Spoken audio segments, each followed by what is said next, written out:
महाराज कहते सुनन दे नाल वो सिद्ध की प्राप्ति होती है। वैसे तो जो साडा सिद्धांत है ना, वो तो महाराज कहते हैं भी गल्ली जोग ना होई। कोई गल्लां नाल कहे भी मैं बड़ा भुगया होया जोगी है, महाराज कहते वो जोगी नहीं हो सकता।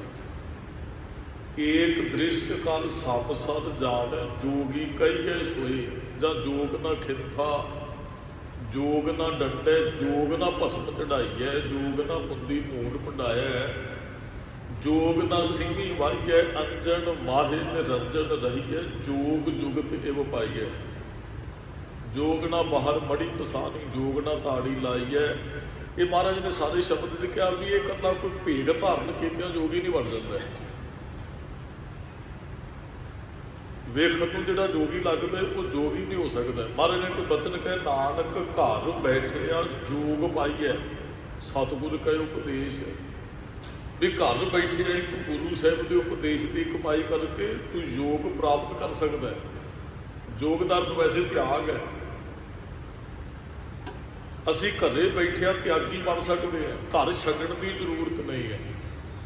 गुरु गोबिंद सिंह साहब जी घरे बैठे त्यागी हैं। आनंदपुर किसी समय वसाया तो किसी समय छड्ड के चले गए, ये योगी है। जा भट्ट साहिबान ने शब्द वरत्या राज जोग तख्त दियन गुर रामदास। भी गुरु अमरदास महाराज ने दो बख्शा की, राज भी दिता है तो जोग भी दिता है। जिहदे कोल राज हुंदा ना जोगी नहीं जी हुंदा, त्यागी नहीं जी हुंदा। पर गुरु रामदास महाराज जी ने दोवें बख्शा वरतियां, वो राजे भी है जोगी भी है। इत्थे महाराज ने बचन कहे सुने सिद्ध पीर सुरनाथ। पीर का अर्थ तो वैसे आपने बहुत मेरी गुरु किया। पंज प्याले पंज पीर छठम पीर बैठा गुरपारी। पीर वो पंज गुरु साहिबानों को क्या गया, गुरु नानक साहब महाराज जी, गुरु अंगद साहब जी महाराज, गुरु अमरदास जी महाराज, गुरु रामदास जी महाराज, गुरु अर्जन साहब जी, और छठम का होंगे छेवां पीर गुरु हरगोबिंद साहब महाराज भाई गुरदास जी ने बचन कहा। जा असीं बचन पढ़ते जहर पीर जगत गुर बाबा। महाराज कहते नाम सुनते नाल ना गुरबाणी सुनते नाल पुगया होया तू सिद्ध बन सकता है, तू पीर की अवस्था प्राप्त कर सकता है। सुर देवते नूं कहते तू नाथ बन सकता है। सुनन का साडे ते बहुत असर पैंदा गुरमुखो। असीं जो सुनते असीं वो बनते हैं। किसी ने कलाकारों को सुनिया तो वह बच्चा कलाकार बन गया, सुन सुन के गाउणा आ गया कलाकार। किसी ने बाणी को सुनिया तो गुरु दे विच ही समा गया, वो बाणी का रूप ही हो गया। इत्थे इत्थे नाम सुनने की गल है। नाम कह लो बाणी कह लो, बाणी भी नाम है। एक तो होंदा बैठ के चलो आप नाम जपना भी असीं वाहिगुरू वाहिगुरू जपते हैं। एक है किसी ने सहज पाठ रब किया सिमरन की जगह तो बाणी पढ़ लेंगे, ये भी नाम है। बस सुरत जोड़ के बाणी पढ़नी है। सिमरन भी अंदर की मैल धोंदा है, बाणी भी अंदर की मैल कटती है। बाणी पढ़ लीए वाहिगुरू बैठ के जप लीए, इसका अर्थ एक ही है। मर्ज कहते जो तू सुनना शुरू कर देना, असी हुण की सुनते हैं ये साडे ते डिपेंड करता है। चंगा सुनांगे तो चंगा बनांगे, जे बुरिया तो सुनांगे तो बुरे बनांगे। बच्चा जो सुनते वो बोलता है, असी जो सुनते वो बोलते हैं। बच्चे ने जो सुनिया वो बोलना शुरू। जे बच्चा घर के वाहिगुरू सुनेगा, भाई एक दूजे को बुलाने लगे सारे वाहिगुरू का उच्चारण करते, बच्चा भी वाहिगुरू बोलेगा। जे बच्चे ने घरे गालां सुनिया भी एक दूसरे नाल गाल, वो फिर बच्चा उहो जी बोली बोलेगा। निक्के निक्के बच्चे गालां कढ़ते हैं, माँ प्यो नूं भी अगों बोल पैंदे हैं, क्योंकि सुनिया ही उन्होंने वो है जो बोल रहे हैं। तो महाराज कहते सुनिया अवस्था प्राप्त होती है। हुण सुनना की है ये साडे ते डिपेंड करता है। हुण तो बड़ी सहूलत है गुरमुखो, तुसीं सहज पाठ सुन के कर सकते हो। सुनना करना एक ही है। वैसे महाराज ने सुनते कितनी बख्शिश वरताई है कि मन्निया भी उन्हें सुन के मनना भी है। मोबाइल आडियो सहज पाठ तो 3-4 बुधवारों से मिल जाएंगे, पाठ कर नहीं सकते हैं। ਕੰਨਾਂ 'ਚ ਹੈਡਫੋਨ ਲਾਓ, ਬਾਹਰ ਅੰਦਰ ਨਿਕਲਦੇ ਆ ਇੱਕ ਕੰਮ ਸੁਣੋ, 2 4 10 ਜ਼ਿਆਦਾ ਟਾਈਮ ਹੈ, ਜਿੰਨੀ ਮਰਜ਼ੀ ਬਾਣੀ ਸੁਣ ਸਕਦੇ ਆ। ਤੇ ਸੁਣਿਆ ਫਿਰ ਅਵਸਥਾ ਵੀ ਬਣਦੀ ਹੈ। ਮਹਾਰਾਜ ਨੇ ਇਹੀ ਕਿਹਾ ਵੀ ਸੁਣੇਗਾ ਤੇ ਤੈਨੂੰ ਇਹ ਪਦਵੀਆਂ ਹੀ ਹੈ, ਸਿੱਧ ਪੀਰ ਸੁਰ ਤੇ ਨਾਥ, ਇਹ ਪਦਵੀਆਂ ਤੇ ਤੂੰ ਸੁਣਿਆ ਪ੍ਰਾਪਤ ਹੋਣਗੀਆਂ। ਸੁਣਨਾ ਸ਼ੁਰੂ ਕਰ। ਅਗਲੇ ਬਚਨ ਮਹਾਰਾਜ ਨੇ ਕਹੇ, ਸੁਣਿਆ ਧਰਤ ਧਵਲ ਆਕਾਸ਼। ਸੁਣਨ ਦੇ ਨਾਲ ਧਰਤੀ, ਧਵਲ ਵੈਸੇ ਬਲਦ ਨੂੰ ਕਹਿੰਦੇ ਧੌਲ, ਆਕਾਸ਼ ਧਰਤੀ ਤੇ ਆਕਾਸ਼, ਵੀ ਸੁਣਨ ਦੇ ਨਾਲ ਤੈਨੂੰ ਇਹ ਸਮਝ ਆ ਜਾਏਗੀ ਵੀ ਰੱਬ ਦੇ ਹੁਕਮ 'ਚ ਬੱਝੇ ਹੋਏ ਨੇ ਧਰਤੀ ਤੇ ਆਕਾਸ਼। ਇਹਦਾ ਦੂਸਰਾ ਅਰਥ ਇਹ ਕਰ ਸਕਦੇ ਵੀ ਧਰਤੀ ਤੇ ਆਕਾਸ਼ 'ਚ ਰੱਬ ਰਮਿਆ ਹੋਇਆ ਹੈ। ਇਹ ਧਰਤੀ ਤੇ ਆਕਾਸ਼ ਰੱਬ ਦੇ ਨੇ। ਧਰਤੀ ਤੇ ਆਕਾਸ਼ ਚੜਾਵੇ, ਚੜੇ ਆਕਾਸ਼ ਗਿਰਾਵੇ, ਉਹਦੇ ਹੁਕਮ 'ਚ ਹੈ। ਉਹ ਚਾਹੇ ਧਰਤੀ ਨੂੰ ਆਕਾਸ਼ ਵਾਲੀ ਜਗ੍ਹਾ ਤੇ ਲਿਜਾ ਸਕਦੇ, ਉਹ ਚਾਹੇ ਆਕਾਸ਼ ਨੂੰ ਥੱਲੇ ਲਟਕਾ ਸਕਦਾ ਧਰਤੀ ਦੀ ਜਗ੍ਹਾ ਤੇ, ਉਹਦੇ ਹੁਕਮ 'ਚ ਹੈ। ਇਹ ਸੋਝੀ ਸਾਨੂੰ ਤਾਂ ਹੀ ਆਈ, ਨਹੀਂ ਤੇ ਸਾਨੂੰ ਤੇ ਰੱਬ ਬਾਰੇ ਕੋਈ ਨਹੀਂ ਪਤਾ ਕਿੱਥੇ ਹੈ। ਅਸੀਂ ਗੁਰੂ ਸਾਹਿਬ ਨੂੰ ਸੁਣਿਆ ਤੇ ਸਾਨੂੰ ਪਤਾ ਲੱਗਾ ਵੀ ਰੱਬ ਤੇ ਕਣ ਕਣ 'ਚ ਰਮਿਆ ਹੋਇਆ ਹੈ। ਸਾਨੂੰ ਨਹੀਂ ਸੀ ਪਤਾ ਜਦੋਂ ਅਸੀਂ ਗੁਰਦੁਆਰੇ ਨਹੀਂ ਆਉਂਦੇ। ਅਸੀਂ ਤੇ ਰੱਬ ਗੁਰੂ ਸਾਹਿਬ ਤੋਂ ਸੁਣਿਆ ਸੀ ਵੀ ਰੱਬ ਇੱਥੇ, ਫੇਰ ਹੀ ਸਾਨੂੰ ਪਤਾ ਲੱਗਾ ਨਾ। ਕਥਾ ਅਸੀਂ ਸੁਣਨ ਨਹੀਂ ਆਉਣੇ ਹੈ ਨਾ, ਕੀਰਤਨ ਅਸੀਂ ਸੁਣਨ ਵੀ ਸੁਣਿਆ, ਕੁਝ ਗਿਆਨ ਪ੍ਰਾਪਤ ਹੋਵੇ। ਗਿਆਨ ਸੁਣ ਕੇ ਸ਼ਬਦ ਰਾਹੀਂ ਦਿੱਤਾ ਜਾ ਸਕਦਾ, ਹੋਰ ਕਿਸੇ ਤਰੀਕੇ ਨਾਲ ਵੀ ਨਹੀਂ। ਵੈਸੇ ਨਾ ਸ਼੍ਰੀ ਕ੍ਰਿਸ਼ਨ ਜੀ ਨੇ ਗੀਤਾ ਉਚਾਰੀ ਤੇ ਸਾਇੰਟਿਸਟਾਂ ਨੇ ਨਾ ਇੱਕ ਵਾਰੀ ਉੱਥੇ ਯੰਤਰ ਲਾਏ ਵੀ ਉਹ ਗੀਤਾ ਸਾਡੇ ਸਾਹਮਣੇ ਆਵੇ ਜਿਹੜੀ ਸ਼੍ਰੀ ਕ੍ਰਿਸ਼ਨ ਜੀ ਨੇ ਆਪਣੀ ਰਚਨਾ ਤੋਂ ਉਚਾਰਨ ਕੀਤੀ ਹੈ। ਔਰ ਉਹਨਾਂ ਨੂੰ ਉਹ ਬੋਲ ਪਕੜਨਾ ਚਾਹੁੰਦੇ ਸਨ ਸ਼੍ਰੀ ਕ੍ਰਿਸ਼ਨ ਜੀ ਦੇ। ਹੁਣ ਆਇਆ ਨੂੰ ਜ਼ਿਆਦਾ ਸਮਾਂ ਹੋ ਗਿਆ, ਉਹ ਬੋਲ ਪਕੜ ਨਾ ਸਕੇ। ਰੌਲਾ ਗੋਲਾ ਹੁਣ ਆਪਾਂ ਬੋਲ ਰਹੇ ਹਾਂ ਨਾ, ਬੋਲ ਕਦੇ ਮਰਦਾ ਨਹੀਂ ਹੈ, ਸ਼ਬਦ ਕਦੇ ਮਰਦਾ ਨਹੀਂ ਹੈ, ਇਹ ਆਕਾਸ਼ 'ਚ ਗੂੰਜਦਾ ਹਮੇਸ਼ਾ। ਮੰਨ ਲਓ ਇੱਥੇ ਮੈਂ ਕੁਝ ਬੋਲ ਰਿਹਾ, ਮੇਰਾ ਸਰੀਰ ਨਹੀਂ ਰਹੇਗਾ, ਮੇਰੇ ਸ਼ਬਦਾਂ ਨੂੰ ਕੋਈ ਕੈਚ ਕਰ ਸਕਦਾ ਇੱਥੋਂ, ਕਿਉਂਕਿ ਸ਼ਬਦ ਇਹ ਵਾਯੂਮੰਡਲ ਦੇ ਅੰਦਰ ਸਦਾ ਹੀ ਘੁੰਮਦੇ ਆ। ਸ਼ਬਦ ਕਦੇ ਵੀ ਨਹੀਂ ਮਰਦਾ ਹੈ। ਤੁਸੀਂ ਕੁਝ ਬੋਲਦੇ ਹੋ, ਉਹ ਤੁਹਾਡਾ ਬੋਲ ਮਰੇਗਾ ਨਹੀਂ। ਉਹ ਜਦੋਂ ਉਹਨਾਂ ਨੇ ਲਾਏ ਨਾ ਯੰਤਰ ਵੀ ਸ਼੍ਰੀ ਕ੍ਰਿਸ਼ਨ ਜੀ ਨੇ ਕੀ ਬੋਲਿਆ ਮੁਖ ਤੋਂ, ਅਸੀਂ ਕੈਚ ਕਰਾਂਗੇ ਉਹ, ਪਰ ਰੌਲਾ ਗੋਲਾ ਇੰਨੇ ਕੁ ਬੋਲ ਇੰਨੇ ਕੁ ਮਿਕਸ ਹੋ ਚੁੱਕੇ ਨੇ, ਉਹ ਬੋਲ ਕਲੀਅਰ ਹੀ ਨਹੀਂ ਹੋ ਸਕੇ ਸ਼੍ਰੀ ਕ੍ਰਿਸ਼ਨ ਜੀ ਦੇ। ਫਿਰ ਉਹਨਾਂ ਸਾਇੰਟਿਸਟਾਂ ਨੇ ਇਹ ਗੱਲ ਕਹੀ ਵੀ ਅਸੀਂ ਅਨੰਦਪੁਰ ਦੀ ਧਰਤੀ ਤੇ ਜੇ ਲਾਈਏ, ਕਿਉਂਕਿ ਸਤਿਗੁਰਾਂ ਨੂੰ ਅਜੇ ਬਹੁਤਾ 350 ਸਾਲ ਹੀ ਹੋਏ ਆ ਗੁਰੂ ਗੋਬਿੰਦ ਸਿੰਘ ਸਾਹਿਬ ਨੂੰ, ਅਸੀਂ ਗੁਰੂ ਗੋਬਿੰਦ ਸਿੰਘ ਸਾਹਿਬ ਦੇ ਬੋਲ ਉੱਥੋਂ ਕੈਚ ਕਰ ਸਕਦੇ ਹਾਂ ਵੀ ਜੋ ਮਹਾਰਾਜ ਨੇ ਉੱਥੇ ਬੋਲੇ ਹਨ।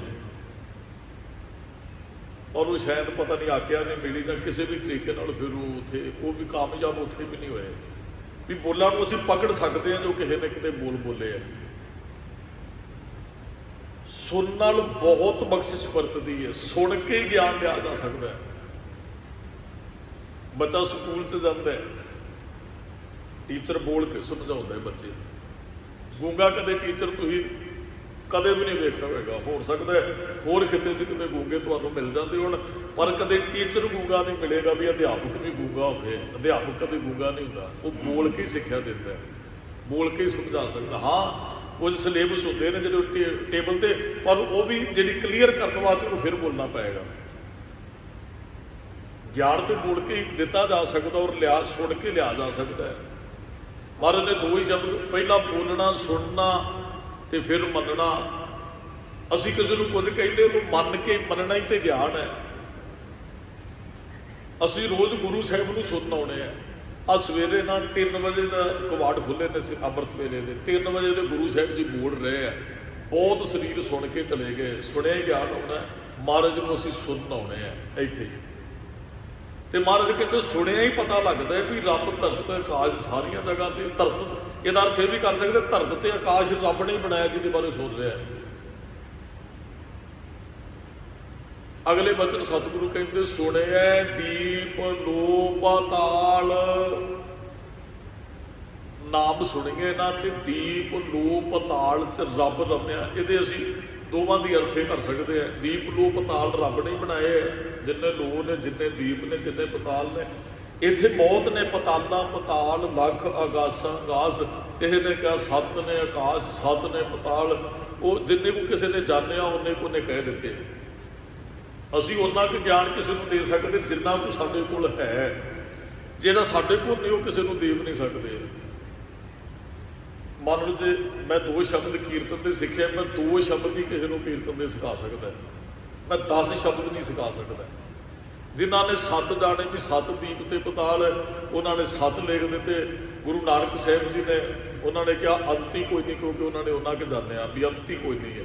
ਪਤਾਲਾਂ ਪਤਾਲ ਲੱਖ ਆਗਾਸਾਂ ਆਗਾਸੇ, ਇਹ ਬਾਣੀ ਦੀ ਵਿਚਾਰ ਆਪਾਂ ਅੱਗੇ ਜਾ ਕੇ ਕਰਨੀ ਹੈ। ਪਰ ਪਤਾਲ ਸ਼ਬਦ ਹੁਣ ਵੀ ਆਇਆ। ਮਹਾਰਾਜ ਕਹਿੰਦੇ ਉਹ ਦਸਤਗੀਰ ਪੀਰ, ਮਹਾਰਾਜ ਗਏ ਨਾ ਗੁਰੂ ਨਾਨਕ ਸਾਹਿਬ ਜੀ, ਤੇ ਉਹ ਕਹਿੰਦੇ ਜੀ ਤੁਸੀਂ ਪਤਾਲਾਂ ਪਤਾਲ ਲੱਖ ਆਗਾਸਾਂ ਆਗਾਸ ਕਹਿੰਦੇ ਹੋ ਤੇ ਅਸੀਂ ਤੇ 7 ਮੰਨਦੇ, ਜਾਂ ਫਿਰ ਵਿਖਾਓ ਤਸੱਲੀ ਤੇ ਫਿਰ ਹੋਏਗੀ। ਮਹਾਰਾਜ ਕਹਿੰਦੇ ਵੀ ਵੇਖਿਆ ਤੇਰੀ ਤਸੱਲੀ ਹੋ ਜਾਏਗੀ। ਕਹਿੰਦਾ ਜੀ ਜ਼ਰੂਰ। ਤੇ ਉਹਦਾ ਦਸਤਗੀਰ ਦਾ ਪੁੱਤਰ ਬੈਠਾ ਸੀ ਕੋਲ, ਕਹਿੰਦਾ ਜੀ ਇਹਨੂੰ ਨਾਲ ਲੈ ਜਾਓ, ਇਹਦੇ ਤੇ ਮੈਨੂੰ ਯਕੀਨ ਹੈ। ਤੇ ਗੁਰੂ ਨਾਨਕ ਸਾਹਿਬ ਨੇ ਉਹਦੀ ਬਾਂਹ ਪਕੜੀ ਦਸਤਗੀਰ ਦੇ ਪੁੱਤਰ ਦੀ, ਤੇ ਉਹ ਇਤਿਹਾਸ ਜਿਹੜਾ ਕਹਿੰਦਾ ਹੈ ਵੀ ਉਹ ਪਤਾ ਨਹੀਂ ਕਿੰਨੇ ਕੁ ਪਤਾਲਾ ਆਕਾਸ਼ 'ਚ ਗੇੜਾ ਮਾਰਿਆ ਤੇ ਥੱਲੇ ਕੜਾਹ ਪ੍ਰਸ਼ਾਦ ਵੀ ਤਿਆਰ ਹੋਇਆ। ਭਾਈ ਗੁਰਦਾਸ ਜੀ ਦੀ ਬਾਤ ਹੈ। ਉਹ ਲੈ ਕੇ ਆਉਂਦਾ ਤੇ ਉਹ ਪੁੱਤਰ ਨੇ ਆਪਣੇ ਬਾਪ ਨੂੰ ਦਸਤਗੀਰ ਨੂੰ ਕਿਹਾ ਜੀ ਇੱਥੇ ਤੇ ਅੰਤੀ ਕੋਨੀ ਕਿੰਨੇ ਤੇ ਪਤਾਲ ਤੇ ਆਕਾਸ਼, ਤੁਸੀਂ ਤੇ 7-7 ਹੀ ਕਹਿੰਦੇ ਰਹੇ। ਫਿਰ ਉਹਨੂੰ ਯਕੀਨ, ਫਿਰ ਉਹਨੇ ਗੁਰੂ ਵੀ ਧਾਰਨ ਕੀਤਾ, ਗੁਰੂ ਨਾਨਕ ਸਾਹਿਬ ਮਹਾਰਾਜ ਨੂੰ। ਜਿੰਨਾ ਕੋਈ ਜਾਣਦਾ ਉਹਨਾਂ ਲਿਖਦਾ। ਤੁਸੀਂ ਕੁਝ ਲਿਖਣਾ ਹੋਏ ਤੁਸੀਂ ਉਹ ਲਿਖੋਗੇ ਜੋ ਕੁਝ ਤੁਸੀਂ ਜਾਣਦੇ ਹੋ, ਜੋ ਜਾਣਦੇ ਨਹੀਂ ਉਹ ਲਿਖੋਗੇ ਨਹੀਂ। ਮਹਾਰਾਜ ਕਹਿੰਦੇ ਸੁਣਿਆ ਦੀਪ ਲੋ ਪਤਾਲ, ਸੁਣਨ ਦੇ ਨਾਲ ਉਹ ਦੀਪਾਂ ਲੋਆ ਪਤਾਲਾਂ ਨੂੰ ਬਣਾਉਣ ਵਾਲਾ ਜੋ ਉਹਨਾਂ ਚ ਰਮੇ ਸਮਝ ਫਿਰ ਪਏਗੀ। ਸੁਣਿਆ ਪੋਹੇ ਨਾ ਸਕੇ ਕਾਲ, ਉਹਨੂੰ ਸੁਣਨ ਦੇ ਨਾਲ ਨਾ ਰੱਬ ਨੂੰ ਨਾਮ ਨੂੰ ਕਾਲ ਵੀ ਨਹੀਂ ਪੋਹ ਸਕਦਾ। ਮੌਤ ਆਉਣੀ ਆਉਣੀ ਹੈ ਗੁਰਮੁਖੋ, ਮੌਤ ਤੋਂ ਕੋਈ ਨਹੀਂ ਜੇ ਬਚ ਸਕਦਾ। ਮੌਤ ਕੁਰਬਾਨ ਕੀਤੀ ਸਾਡੇ ਵਡੇਰਿਆਂ ਨੇ, ਨਿੱਕੀ ਨਿੱਕੀ ਉਮਰ 'ਚ ਗਏ। ਕੱਲ ਵੀ ਦਾਸ ਨੇ ਬੇਨਤੀ, ਪਰਸੋਂ ਸ਼ਾਇਦ ਆਪਾਂ ਵਿਚਾਰ ਕੀਤੀ ਸੀ ਜੇ ਜੋ ਚਾਰੇ ਹਾਰ ਜਾਲੇ ਵੀ ਹੋਰ ਤੋਂ ਸੁਣੀ ਕਿਸੇ ਦੀ ਇੰਨੀ ਉਮਰ ਵੀ ਹੋ ਜਾਏ, ਪਰ ਸਾਡੇ ਗੁਰੂ ਸਾਹਿਬ ਦੇ ਨਿੱਕੀ ਨਿੱਕੀ ਉਮਰ 'ਚ ਗਏ। ਜਾਣਾ ਪੈਣਾ। ਜੇ 2 ਗੁਰੂ ਸਾਹਿਬ ਦੇ ਪੁੱਤਰਾਂ ਨੇ ਗਲਤੀ ਕੀਤੀ ਨਾ ਕਿਸੇ ਨੂੰ ਜਿੰਦਾ ਕਰਨ ਦੀ, ਤੇ ਮਹਾਰਾਜ ਨੇ ਸਰੀਰ ਤਿਆਗਣਾ ਪਿਆ ਉਹਨਾਂ ਨੂੰ। ਸਾਡੇ ਕੋਲ ਵੀ ਮੌਤ ਤੇ ਮਰਨਾ ਤੇ ਇੱਕ ਦਿਨ ਹੈ ਹੀ ਹੈ। ਤੇ ਜਿਹੜਾ ਮੌਤ ਨੂੰ ਰੋਕ ਲੈਂਦੇ ਹੋਏ ਤਾਂ ਮਤਲਬ ਰੱਬ ਦੀ ਰਜ਼ਾ 'ਚ ਉਹ ਰਾਜ਼ੀ ਨਹੀਂ ਹੈ। ਤੇ ਜਿਹੜਾ ਰੱਬ ਦੀ ਰਜ਼ਾ 'ਚ ਰਾਜ਼ੀ ਨਹੀਂ, ਉਹ ਰੱਬ ਨੂੰ ਮਿਲ ਵੀ ਨਹੀਂ ਸਕਦਾ। ਬਾਬੇ ਮੋਹਨ ਨੇ ਆਪਣੇ ਮਰੇ ਹੋਏ ਮਿੱਤਰ ਨੂੰ ਜਿੰਦਾ ਕਰ ਦਿੱਤਾ। ਤੇ ਜਦੋਂ 6ਵੇਂ ਪਾਤਸ਼ਾਹ ਨੂੰ ਪਤਾ ਲੱਗਾ, ਮਹਾਰਾਜ ਨੇ ਕਿਹਾ ਟਲ ਰਾਏ ਜਾਂ ਸਰੀਰ ਛੱਡ, ਗਲਤੀ ਕਰਕੇ ਆਇਆ, ਜਾਂ ਸਾਨੂੰ ਸਰੀਰ ਤਿਆਗਣਾ ਪਏਗਾ। ਛੱਡਿਆ ਬਾਬਾ ਟਲ ਜੀ ਨੇ ਸਰੀਰ। ਬਾਬੇ ਨਾਨਕ ਦੇ ਘਰ ਇਹ ਨਹੀਂ ਹੈ ਵੀ ਅਸੀਂ ਮੁਰਦਿਆਂ ਨੂੰ ਵੀ ਜਿੰਦਾ ਕਰੀਏ। ਬਾਬਾ ਗੁਰਦਿੱਤਾ ਜੀ ਨੇ ਮਰੀ ਗਊ ਕੀਰਤਪੁਰ ਜਿੰਦਾ ਕਰ ਦਿੱਤੀ। ਮਹਾਰਾਜ ਨੂੰ ਪਤਾ ਲੱਗਾ, ਕਹਿੰਦੇ ਜਾਂ ਸਰੀਰ ਛੱਡੋ ਗੁਰਦਿੱਤਾ ਜੀ, ਜਾਂ ਹੀ ਸਰੀਰ ਛੱਡਣਾ ਹੈ। ਮਹਾਰਾਜ ਨੇ ਜਦੋਂ ਬਚਨ ਕਹੇ, ਬਾਬਾ ਗੁਰਦਿੱਤਾ ਜੀ ਉੱਥੇ ਸਰੀਰ ਛੱਡ ਗਏ। ਪੋਹੇ ਨਾ ਸਕੈ ਕਾਲ ਮੌਤ ਦਾ ਡਰ ਨਹੀਂ ਪਾਉਂਦਾ ਉਹਨੂੰ ਜਿਹੜਾ ਸੁਣਦਾ ਰੱਬ ਨੂੰ, ਜਿਹੜਾ ਬਾਣੀ ਨਾਮ ਨੂੰ ਸੁਣਦਾ। ਇੱਕ ਨਾ ਸ਼ਬਦ ਆਪਾਂ ਹੁਕਮਨਾਮੇ ਦੇ ਵਿੱਚ ਬਹੁਤ ਵਾਰੀ ਪੜ੍ਹਿਆ, ਗੁਰ ਸੇਵਾ ਤੇ ਸੁਖ ਉਪਜੈ ਫਿਰ ਦੁੱਖ ਨਾ ਲੱਗੇ ਆਏ, ਜੰਮਣ ਮਰਨਾ ਮਿਟ ਗਿਆ ਕਾਲੇ ਕਾ ਕਿਛ ਨਾ ਬਸਾਏ। ਮੌਤ ਦਾ ਉਹਦੇ ਤੇ ਵਸ ਨਹੀਂ ਚੱਲਦਾ। ਬਾਬਾ ਦੀਪ ਸਿੰਘ ਨੇ ਅਰਦਾਸ ਕੀਤੀ, ਤਰਨਤਾਰਨ ਸਾਹਿਬ ਸਥਾਨ ਬਣਿਆ, ਲਕੀਰ ਖਿੱਚੀ ਤੇ ਇੱਕ ਬਚਨ ਕਿਹਾ, ਲਕੀਰ ਖਿੱਚ ਕੇ ਭਾਈ ਲਕੀਰ ਪਾਰ ਉਹ ਕਰੇ ਜਿਹਨੇ ਮਰਨਾ ਹੈ। ਵੀ ਕਮਜ਼ੋਰ ਦਿਲਾ ਨਾ ਹੋਵੇ ਵੀ ਉਹਦੇ ਤੇ ਲਕੀਰ ਸਾਰਿਆਂ ਨੇ ਮੋਹੇ ਕਬੀਰ ਮੋਹੇ ਮਰਨੇ ਕਾ ਚਾਉ ਹੈ, ਮਰੋ ਤਾਂ ਹਰ ਕੇ ਦੁਆਰ, ਉਛਾਲਾ ਮਾਰ ਕੇ। ਤੇ ਕਹਿੰਦੇ ਜਦੋਂ ਬਾਬਾ ਦੀਪ ਸਿੰਘ ਜੀ ਅਰਦਾਸ ਕਰਕੇ ਤੁਰੇ ਨਾ, ਹਰਿਮੰਦਰ ਸਾਹਿਬ ਨੂੰ ਯਾਦ ਕਰਵਾ ਕੇ ਆਪਣਾ ਵੀ ਸਰੀਰ ਤਿਆਗਣਾ ਹੈ, ਮੌਤ ਆ ਗਈ ਸਾਹਮਣੇ। ਜਿਹੜੇ ਇਤਿਹਾਸਕਾਰਾਂ ਕਈਆਂ ਨੇ ਲਿਖਿਆ, ਮੌਤ ਕਹਿੰਦੀ ਹੈ ਵੀ ਦੀਪ ਸਿੰਘ ਜੀ ਅਰਦਾਸ ਤੇ ਤੁਸੀਂ ਕਰ ਦਿੱਤੀ ਹੈ, ਪਰ ਤੁਹਾਡਾ ਟਿਕਾਣਾ ਤੁਸੀਂ ਫਲਾਣੇ ਥਾਂ ਤੇ ਲਿਖਿਆ, ਹਰਿਮੰਦਰ ਸਾਹਿਬ ਤੇ ਤੁਸੀਂ ਪਹੁੰਚ ਹੀ ਨਹੀਂ ਸਕਣਾ। ਇੱਕ ਵਿਸ਼ਵਾਸ ਨਾਲ ਬੋਲ ਗਏ ਹਨ ਬਾਬਾ ਦੀਪ ਸਿੰਘ ਨੇ ਵੀ ਤੂੰ ਆਪਣਾ ਕੰਮ ਕਰ। ਇਹ ਨਹੀਂ ਕਿਹਾ ਵੀ ਮੌਤ ਤੂੰ ਆਈ ਨਾ, ਇਹ ਕਿਹਾ ਸੀ ਬਾਬਾ ਦੀਪ ਸਿੰਘ ਨੇ ਤੂੰ ਆਪਣਾ ਕੰਮ ਕਰ, ਅਸੀਂ ਅਰਦਾਸ ਗੁਰੂ ਅਰਜਨ ਸਾਹਿਬ ਦੇ ਚਰਨਾਂ 'ਚ ਕੀਤੀ, ਉਹ ਗੁਰੂ ਅਰਜਨ ਸਾਹਿਬ ਜੀ ਕਿਰਪਾ ਕਰਨਗੇ। ਔਰ ਬਾਬਾ ਦੀਪ ਸਿੰਘ ਦਾ ਸੀਸ ਲੱਥਾ ਫਿਰ ਜਾ ਕੇ ਭੇਟਾ ਹਰਿਮੰਦਰ ਸਾਹਿਬ ਵੀ ਬਾਬਾ ਜੀ ਨੇ ਕੀਤਾ। ਉਹ ਮੌਤ ਨੂੰ ਜਿੱਤ ਕੇ, ਵੀ ਮੌਤ ਦਾ ਡਰ ਨੇ, ਵੀ ਮੌਤ ਸਾਹਮਣੇ ਵੀ ਆ ਜਾਏ, ਇਹ ਨਹੀਂ ਹੈ ਵੀ ਡਰ ਕੇ ਕਹਿੰਦੇ ਤੂੰ ਆਈ ਹੈ ਤੇ ਜੀ ਪ੍ਰਵਾਨ ਹੈ, ਵੀ ਤੂੰ ਆਈ ਅਸੀਂ ਤੈਨੂੰ ਪ੍ਰਵਾਨ ਕਰਦੇ ਆ। ਇਹ ਹੈ ਪੋਹੇ ਨਾ ਸਕੈ ਕਾਲ, ਉਹਨਾਂ ਨੂੰ ਕਾਲ ਵੀ ਨਹੀਂ ਪੋ ਸਕਦੇ, ਮੌਤ ਦਾ ਡਰ ਨਹੀਂ ਉਹਨਾਂ ਦੇ ਅੰਦਰ ਰਹਿੰਦੇ। ਜਿਹੜੇ ਉਹਨੂੰ ਸੁਣਦੇ ਨੇ ਰੱਬ ਨੂੰ, ਜਿਹੜੇ ਗੁਰੂ ਨੂੰ ਸੁਣਦੇ ਆ, ਉਹ ਮੌਤ ਨੂੰ ਜਿੱਤ ਲੈਂਦੇ ਆ। ਸੁਣਿਆ ਪੋਹੇ ਨਾ ਸਕੈ ਕਾਲ, ਨਾਨਕ ਭਗਤਾਂ ਸਦਾ ਵਿਗਾਸ। ਭਗਤਾਂ ਦੇ ਅੰਦਰ ਨਾ ਸਦਾ ਖੇੜਾ ਰਹਿੰਦਾ, ਵਿਗਾਸ ਰਹਿੰਦਾ। ਵਿਗਾਸ ਦਾ ਅਰਥ ਕਰ ਲਓ ਪ੍ਰਸੰਨਤਾ, ਖੁਸ਼ੀ, ਆਨੰਦ, ਖੇੜਾ, ਇਹਦੇ ਅਰਥ ਇਹ ਨੇ। ਵਿਗਾਸ ਦਾ ਅਰਥ ਹੁੰਦਾ ਅੱਜ ਬਸੰਤ ਦੀ ਰੁੱਤ ਨਹੀਂ ਹੁੰਦੀ, ਸਾਰੇ ਪਾਸੇ ਹਰਿਆਵਲ ਹੁੰਦੀ ਹੈ, ਉਹਨੂੰ ਵਿਗਾਸ ਕਹਿੰਦੇ ਆ। ਜਿਹੜੇ ਭਗਤ ਨੇ ਉਹਨਾਂ ਦੇ ਅੰਦਰ ਸਦਾ ਹੀ ਆਨੰਦ ਰਹਿੰਦਾ। ਭਗਤ ਕਦੇ ਕਲਪਦਾ ਨਹੀਂ ਹੈ, ਭਗਤ ਕਦੇ ਡੋਲਦਾ ਨਹੀਂ ਹੈ। ਭਗਤ ਦੀ ਅਵਸਥਾ ਆਨੰਦ ਵਾਲੀ ਹੈ, ਉਹਦੀ ਅਵਸਥਾ ਨੂੰ ਖੰਡਾ ਕੋਈ ਨਹੀਂ ਸਕਦਾ, ਹੋ ਭਾਵੇਂ ਜੋ ਮਰਜ਼ੀ ਜਾਏ। ਗੁਰੂ ਗੋਬਿੰਦ ਸਿੰਘ ਸਾਹਿਬ ਮਹਾਰਾਜ, ਕਿੰਨਾ ਕੁਝ ਉਹਨਾਂ ਨਾਲ ਹੋ ਗਿਆ, ਚਾਰੇ ਪੁੱਤਰ ਸਭ ਕੁਝ, ਪਰ ਮਹਾਰਾਜ ਦੀ ਅਵਸਥਾ ਨੂੰ ਕੋਈ ਨਹੀਂ ਲਾ ਸਕਿਆ। ਮਹਾਰਾਜ ਚੜ੍ਹਦੀ ਕਲਾ ਦੇ ਵਿੱਚ ਰਹੇ ਅਖੀਰ ਤੱਕ, ਬੜੀ ਚੜ੍ਹਦੀ ਕਲਾ ਦੇ ਨਾਲ ਉਹਨਾਂ ਨੇ ਬਾਕੀ ਦਾ ਜੀਵਨ ਵੀ ਬਤੀਤ ਕੀਤਾ, ਜਦੋਂ ਪਰਿਵਾਰ ਨਹੀਂ ਵੀ ਰਿਹਾ ਮਹਾਰਾਜ ਦਾ। ਉਹ ਭਗਤ ਜਿਹੜੇ ਸਦਾ ਵਿਗਾਸ ਖੇੜੇ 'ਚ ਰਹਿੰਦੇ ਆ।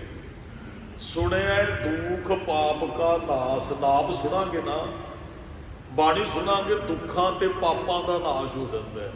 ਦੁੱਖ ਰੋਗ ਸੰਤਾਪ ਉਤਰੇ ਸੁਣੀ ਸੱਚੀ, ਬਾਣੀ ਸੁਣੀ ਨਾ ਬਾਣੀ, ਫਿਰ ਦੁੱਖ ਰੋਗ ਕਲੇਸ਼ ਵਹਿਮ ਸਹਿਬ ਝੋਰੇ ਟੈਨਸ਼ਨਾਂ ਖਤਮ ਹੋ ਜਾਂਦੀਆਂ ਜਦੋਂ ਅਸੀਂ ਸੁਣਨਾ ਸ਼ੁਰੂ ਕਰ ਦਿੰਦੇ ਹਾਂ।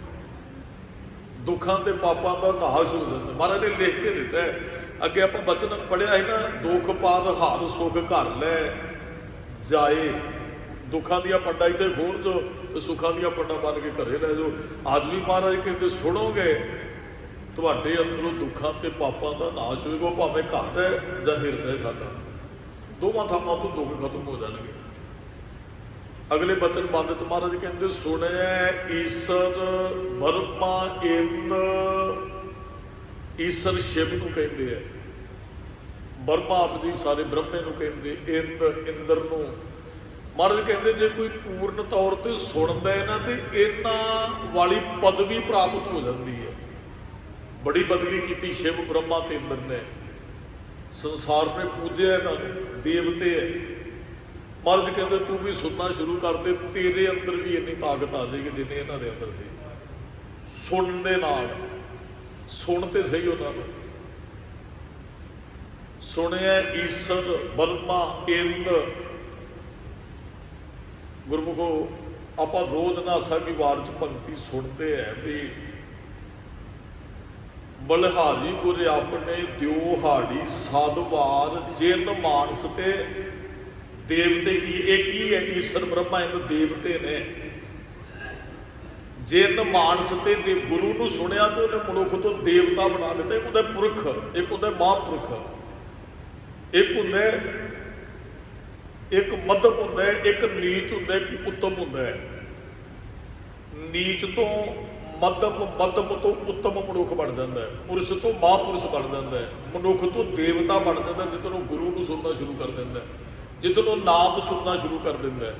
ਮਹਾਰਾਜ ਕਹਿੰਦੇ ਇਸ ਪਦਵੀ ਤੇ ਮਨੁੱਖ ਪਹੁੰਚ ਸਕਦਾ ਜਿਹੜੀ ਉਹਨਾਂ ਕੋਲ ਪਦਵੀ ਹੈ, ਸ਼ਿਵ ਇੰਦਰ ਤੇ ਬ੍ਰਹਮੇ ਦੇ ਕੋਲ। ਅਗਲੇ ਬਚਨ ਨੇ ਸੁਣਿਆ ਮੁਖ ਸਲਾਹਣ ਮੰਦ। ਮੰਦਾ ਬੰਦਾ ਨਾ ਸੁਣਨ ਲੱਗ ਪਏ, ਕਿਤੇ ਉਹਨੂੰ ਸੁਣਨਾ ਚੰਗਾ ਲੱਗਦੇ, ਕਹਿੰਦੇ ਫਿਰ ਮੁਖ ਤੋਂ ਵੀ ਸੁਣਾਉਣਾ ਸ਼ੁਰੂ ਕਰ ਦਿੰਦਾ ਹੈ।